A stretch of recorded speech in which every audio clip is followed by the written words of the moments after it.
Alright, so we're back at it for another day. We're spreading some nice, tasty green beans. Don't mind a little bit of dirt. We're dumping it right in the field here, so, you know, every once in a while you get a little aggressive. Clean up some stuff here, clean up some stuff there, but we got some nice juice flowing. Gear oil in that thing stinks. So we just use basically used oil in that. It's a chain lube front case, but I just got a whiff of it. So anyways, you can see we have pumpkins today too.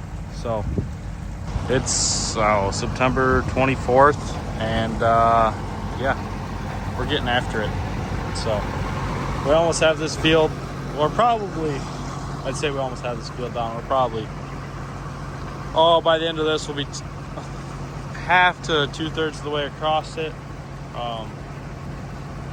because of how it all works out. This being the bigger part of the field. This is all done from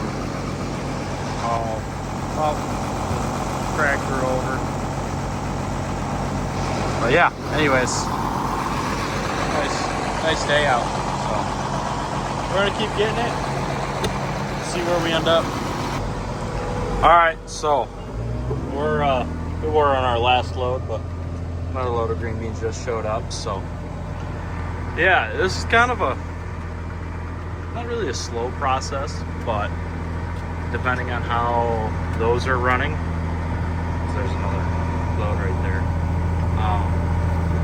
Depending on the quality of the green beans, depends on how fast we cover a field. So they got a sizer and color, hand sorting, and they pick out all the vines and everything else. If the beans are too big, then they also don't pass quality. So yeah, it's a pretty interesting thing. I've never gone and walked through their whole plant, but some of the other guys that drive for us have, and they've saw it all. So I'm just going off what they told me, but basically we've covered from the road over, and yeah,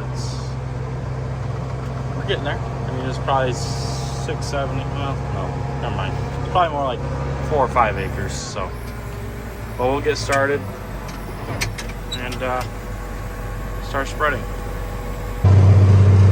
Don't mind the dirty window, but it probably throws it 14, 16 feet, somewhere in there. The tractor's about 12 feet wide, and I'd say we're, I don't know, 3, 4 feet over from there. So, you know, does a good job. Just paint the ground green and then disc it in, and it really seems to make a huge difference for us. Well, I say huge, but this ground is really sandy, and we try to keep it on the sandier ground because we're trying to build the organic matter, and I really do think we are, between the compost and the green bean waste. So yeah, we're getting there.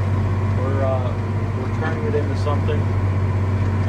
This ground, shoot, it'll hold enough moisture to make a corn crop now than when we started about 3 years ago. So we try to rotate it in, so it's not every year we're stacking green beans on it, or pumpkins or whatever, because we do get both pumpkins and green beans. So we try to rotate a crop in. This is the 4th year farming these fields, so this will be the 2nd time we're putting them on. Usually if we pick up some ground, we'll start putting green beans on that and then roll into it, so the following year. But yeah, so anyways, works out. Hopefully next year we'll have a good corn crop. So just flinging her out there.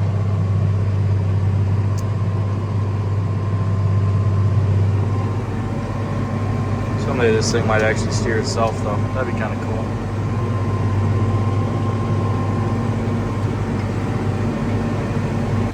So we're back at it for another day here.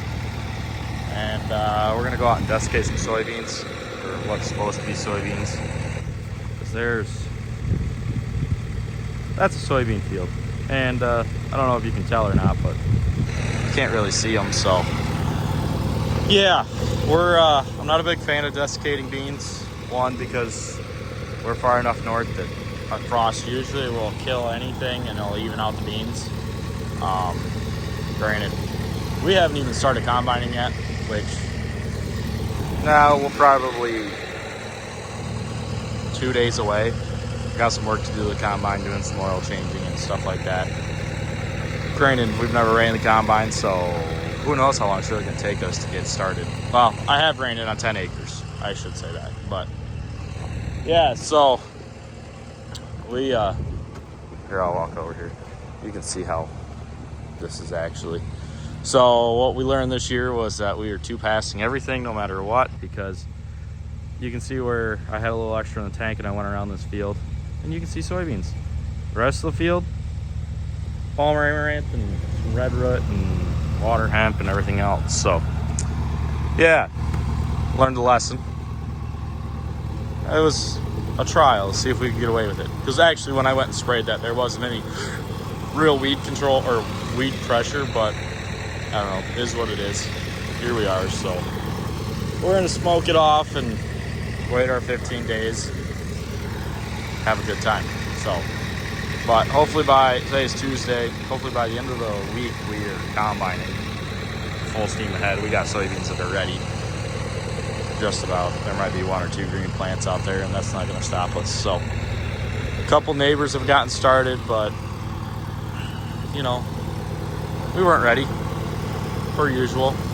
Kind of even waiting on trucks, so you know, it is what it is. But we're almost full, and I cannot believe how much that hose turned yellow.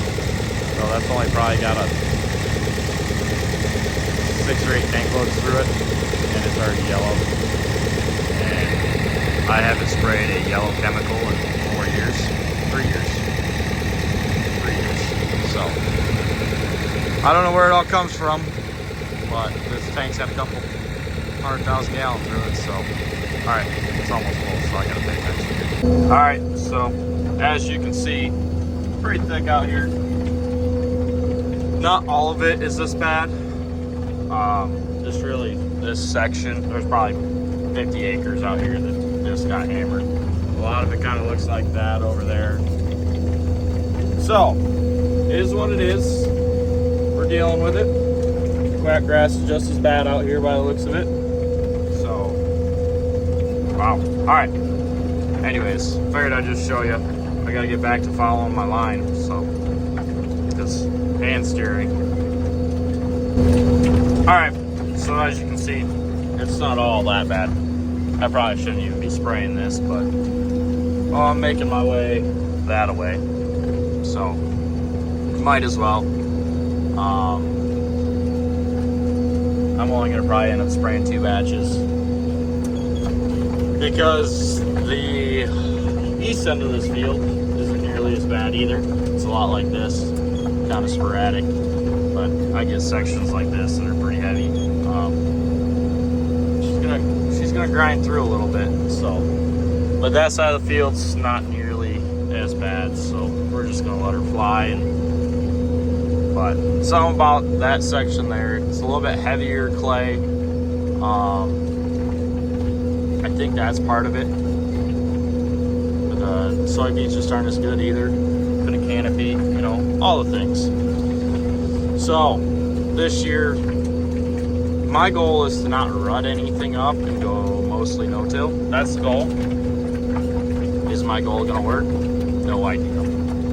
So, and I guess it's kind of 2 reasons for the no-till. One, I can get across the ground a lot faster with a spray rig than going across it 7 times with a planter or tractor. You know, once you chisel plow it, then you soil finish it, then you plant it, versus spray it and plant it. You know, I guess it's one less trip, but this covers about 40 acres an hour, and it's about 7 with the chisel plow. So, you know, there's that.